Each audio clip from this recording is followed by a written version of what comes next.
If you're one of the declining number of people in this country who's in a union, then your union negotiates with the management of your company on your behalf for salaries and benefits and workplace rules, etc.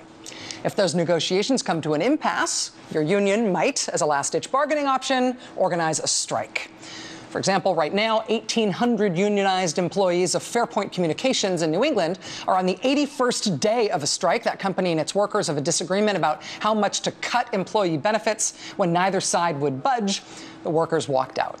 So that's a private company. When workers at public service jobs go on strike, it can cause a little bit more chaos. In 2013, employees of the transit system in the San Francisco Bay Area went on strike twice. Hundreds of thousands of people in the San Francisco area who commute by train had to find different ways to get to work. I mean, that's generally the idea of a strike, right? It makes life so bad for everybody involved that everybody rushes back to the bargaining table to try to hammer something out.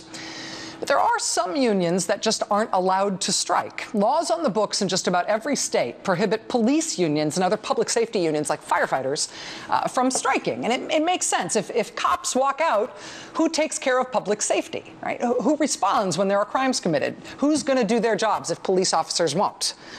To the state and city governments who are negotiating with unions, allowing police to walk off the job in protest would, A, hand them far too big a bargaining chip, and B, it would be dangerous for the public. So in most places, it is banned by law. But right now, in America's largest city, police appear to be doing the closest thing they legally can to an illegal strike. In the 2 weeks since NYPD officers Rafael Ramos and Wenjian Liu were murdered as they sat in their patrol car, there's been a dramatic drop in police activity in New York City. Look at this. This is the number of arrests made by police in New York City during Christmas week and New Year's week a year ago. And then this is the same time period this year. The number of arrests plummeted, dropped by more than 50% compared with this time last year. And it isn't a fluke. These are the numbers for arrests. These are the numbers for people being issued criminal summonses, as in people being ordered to show up and pay a fine for something. This year, compared with last year, summonses down 90%. Police just aren't doing this work anymore. And it's everything. This is the drop-off in numbers for moving violations, things like speeding tickets. This is the year-to-year drop-off for parking tickets. This is not a fluke. The drop-off from what is normal policing to what is happening now is incredible. After those two officers were killed last month, a memo attributed to the police union advised officers to not make arrests, quote, unless absolutely necessary. Now that the numbers are in about what police are actually doing, the union's denying that this huge decline in arrests and summonses and tickets is any sort of coordinated action. Must just be some kind of coincidence, some kind of fluke.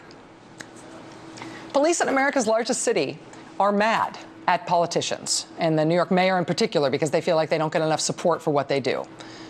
So now, it appears from the numbers, they're just stopping much of what they do for 2 weeks running now. And the police unions are denying that that's what they're doing, but plainly that is what they're doing. And if you don't want the police arresting people and ticketing people and making people pay fines, then the police giving up doing their jobs might seem like a good thing. But if you think police play a role in keeping a big city safe, then what New York police are doing right now, without admitting that they're doing it, is a pretty radical form of holding a city hostage. If they feel like they don't have public support now, is this supposed to earn it back?